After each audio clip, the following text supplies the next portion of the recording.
So back when I was working at the bank, I used to buy a lot of statues. And after about 2 years, I gave up collecting, sold what I had left because I had a cat. He would knock them over, break the statues. And it's like the same. It's the only similar thing I can think of is to compare it to damaging your own comic book that, maybe you're going to do a press or something. You're going to try to fix it up, or you were being careless and you tore something. Right. That's why I stopped collecting statues. But I find your channel fascinating because this is a collectible that I only get to see at conventions at best. And only some conventions. Yeah, some conventions, maybe some LCSs. Right. I'm curious, as someone who reviews statues, I want to know 2 things. One, on average, how many statues are you receiving in a given month? Like these giant packages that has to be a full orchestration of just delivery and like where you store that kind of thing. And then the next question I have is, what's your least favorite things about statues?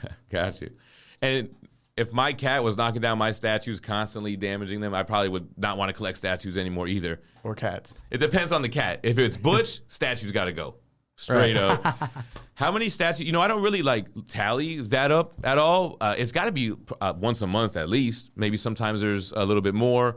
Sometimes too many are ready at once and shipping bills are due and it's like, damn, man, I got to do something. Give me an idea, what kind of shipping bills are you dealing with? Because I know comics shipping, but statues are heavy as hell. So, I mean, the best shipping rate is buying domestically from someone like Sideshow. And you're talking about maybe $70, maybe minimum, I don't know, 30 to 100, depending on the size. 70 is my average is what I would say, not the minimum. So it could be higher. It could be 2 boxes from Prime One Studio that are $350 each. Right. And can you give the audience maybe a little perspective about these statues? Because they can get very big. So I like to collect quarter scale statues, which probably average about 20 inches or so. And then I also collect 1/3 scale, which are usually 30 inches. I mean, if you see my channel. Is that off the desk or off the floor? Wherever it is. It's 30 inches is 30 inches. If I'm holding it up here or down here. I need some more video. How about off my table, Jem? How tall is it? Bring them here. Check out one of my statue reviews. I do. I was just looking at your Dawnbreaker review the other day. The Dawnbreaker. So the Dawnbreaker, I think I say the size in that video. I think it was it 35 inches or something like that? Very tall piece. So they come in 2 huge boxes that are usually larger than that in length, and then you have some width and some depth, and there's 2 boxes and they're very heavy, 70 pounds each or whatever. So yeah, it could get crazy expensive. If you import something from another country, that could be overseas shipping those heavy boxes. So it could be it's an expensive hobby, man.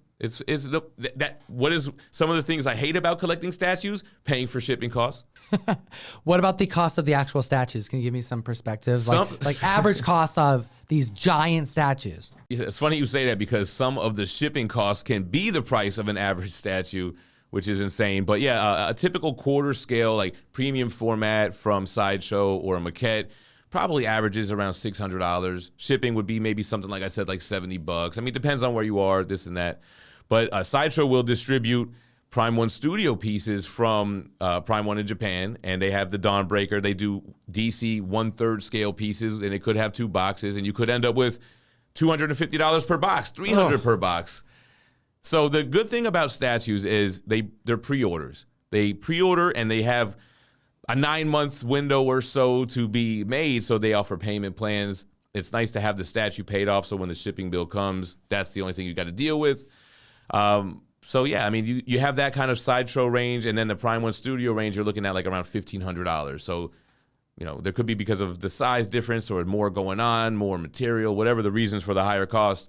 They kind of have those 2 ranges. Then there's XM Studios, big company out of Singapore. Their quarter scale pieces tend to be a little bit more expensive than Sideshow, but their edition sizes are much lower, which is important. As you all know, print runs count, right? It matters how many of something there is. So Sideshow might have a 3,500 edition size for a statue, and then XM Studios might have a 300 edition size. So that higher cost with that shipping bill, if you import it, from another country, it's kind of offset by this is a more scarce of a piece. Okay, so you don't like the shipping and the cost is very expensive. I imagine that's probably most people, most individuals issues with entry to this part of the collectible. Right. What about after you have the statue? So- you've already gone through the, it's at the house now. What parts are you like, damn, I hate this part? You know what I really don't like? Reviewing a statue that has 2 boxes, that has a lot of styrofoam within the shipper box, protecting the art box that protects the styrofoam box, opening all that, unboxing it, taking all the pieces out of the plastic and the tissue, assembling it, doing a review, and because I just moved into a new house and don't have shelves, Do you put it back? I got to box it all back up. Oh my gosh, I never even thought about that. I'm always assuming you have a spot already. So for I it. used to be like that, but again, with this move, and then a lot of other stuff happened with the channel. You run out of space, then you start selling because you'd rather have this than that. Then you say, you know what, I'd rather not even do this line anymore. I really like this new stuff that's coming out. So first of all, it's a constant packaging and unpackaging, and that's why one of the biggest things I hate is the boxes, because you can't throw them out. If you throw out that statue, it completely devalues it because you can't really sell it unless it's a local pickup, which some people do. The box, that is? Because if you get rid of the box because you don't want to store it, now you could really only sell that piece locally to somebody. Yeah, because you can't ship it. You can't ship it. You're not gonna get it there safely. I mean, it could be done, but it doesn't really go down like that. But those boxes have like laser chisels out Cut holes out. for the exact same So you want to keep them not only because it devalues, not only because you might want to sell it, because there's some collectors that have never sold a statue, but what if you move? Can you ballpark I know it's changing all the time, but ballpark your highest quantity statues at one time? Like, how much have I had at one time? The most? Yeah. Well, here's the thing. I'm not the collector who's ever had the most pieces either. I might have had maybe 80 statues at one time, but there's collectors, there's some that I'm friends with that on YouTube that 10 times that. There's collectors in the Facebook groups that forget it.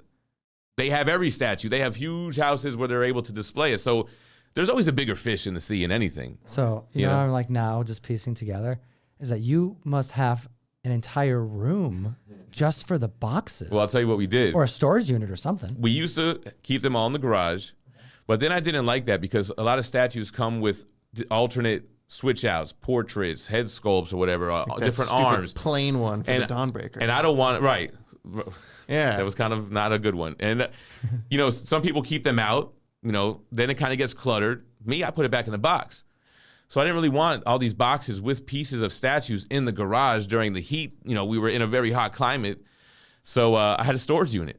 I was paying monthly a storage unit to store my statue boxes. Probably could have bought a statue. Oh, yeah. With that money that you put towards the storage unit. But now we know the secret behind keeping up with 80 plus statues at any given point. Yeah, there's more than just displaying the statue, which is also another issue. You have to have the space. If I gave you a premium format right now, where would you put it? Oh man, You got no nowhere. space. Not in here. Not in here. Yeah. No, I mean, Exactly. this is the closest thing. I mean, I have a couple statues behind me. This one was broken by Fire Guy Ryan. I was going to say earlier, it's not just cats that break your statues. It's friends. Ryan dropped Co-hosts. this one. He legit just fumbled it on camera. And Well, shout out to hold Skybound on. for replacing On it. camera. It was on camera. It was on my little stack next to my microphone, and I was like, I wonder what's on the bottom of the base for some reason. I wanted to read whatever. But you didn't know it keyed You in. know, yeah. Yeah, it just popped No, right people off. do that. Like, I've heard stories, and I don't think anyone's ever done it to me, but somebody, like, you have a family member come in, you show them your statue display, and they go to pick it up by the torso, but it connects at the legs. You know what I'm saying? And or sometimes these pieces, they fit very snug. You pick it up, it might be all attached. Boom, the base drops out.